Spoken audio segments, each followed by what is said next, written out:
Come along and ride on a Snatch-tastic voyage. What is up, guys? There's my little singing intro to give you guys a heads up for what this is going to be all about today. This was a very Snatch-focused circuit that I did. Also pretty cool EMOM on the end. One that I really enjoy, so don't miss that.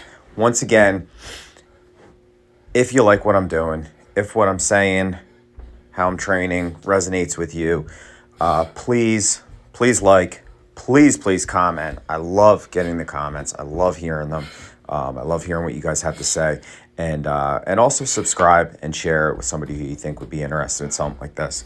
So the little complex that I did here, like I said, everything was going to be very snatch focused.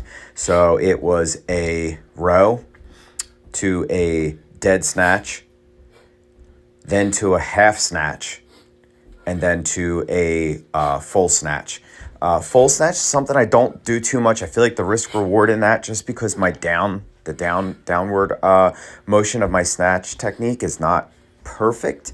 I think a lot of people do like half snatches where they kind of press down.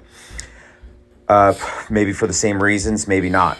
But anyway, how do I feel about the snatch? I think the snatch is probably one of the most explosive motions. I love the way that that your whole body has to work together. How do I feel about strength? Like, say here I was doing double 20 dead snatches. Takes a lot out of you, a lot of power. It's all got to be explosive. Any kind of dead stop movement is really powerful. That's like, it's almost like a multiplier of like, well, I can do this, this movement, just say, but if I had a dead stop to it, I make it so much more challenging. It also adds that variety that we were talking about. Humans stop doing things when they get bored. We got to stay in that range, that flow state of, this is challenging enough, but not too challenging that I want to quit. And it's interesting enough that I'm not bored. And once we get into that sweet spot, and that's what I find training like this to be, and that's where I want to encourage you guys as well. Stimulate that creativity, come up with stuff, share stuff with me, man. I can't wait to see, some of the things you guys may come up with as well. So doing these, very difficult. You can see the break I was taking in between. I was really focused on my technique, or really trying to be focused. And, especially when you're fatigued this late in the session here, you kind of really got to be careful. Here, I just did like snatches for power. This was 32 kilos. And, once again, for you guys, that's like half body weight for me. It's pretty challenging for me. I got to really focus. I got to really make sure I don't flip myself backwards. You can even see at the, I was doing like a 5 count with a lot of this tonight. It was, give myself a 5 count to just kind of recuperate, make sure I get the best, it wasn't so much for conditioning of like, I'm going to gas myself out. Let's make sure we get this right.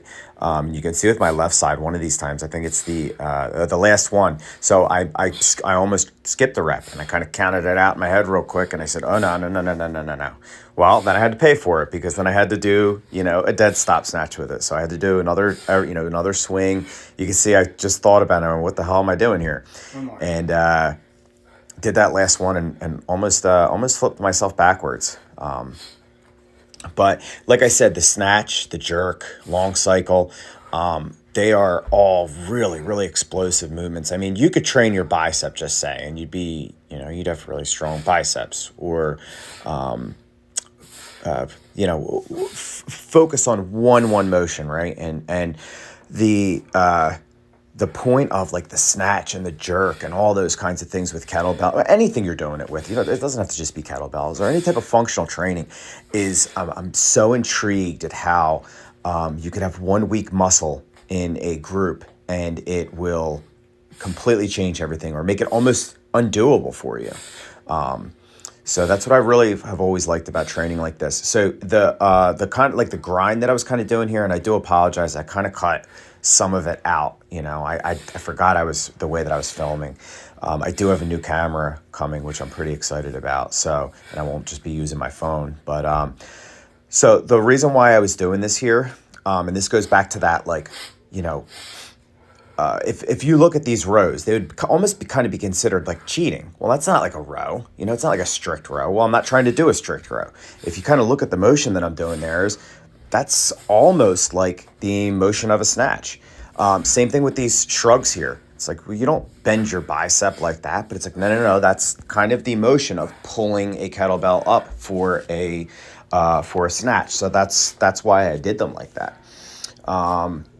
Kind of intentionally of like, let's mimic like each little section of the motion. And if I can do it with heavier weights and put it all out, that's not as many reps on, say, my hands and different joints for snatches for the day. So the EMOM that I got here, pretty cool. If you guys haven't seen this one yet, I really, really love the way this flows. I like the way it challenges my brain. It really does.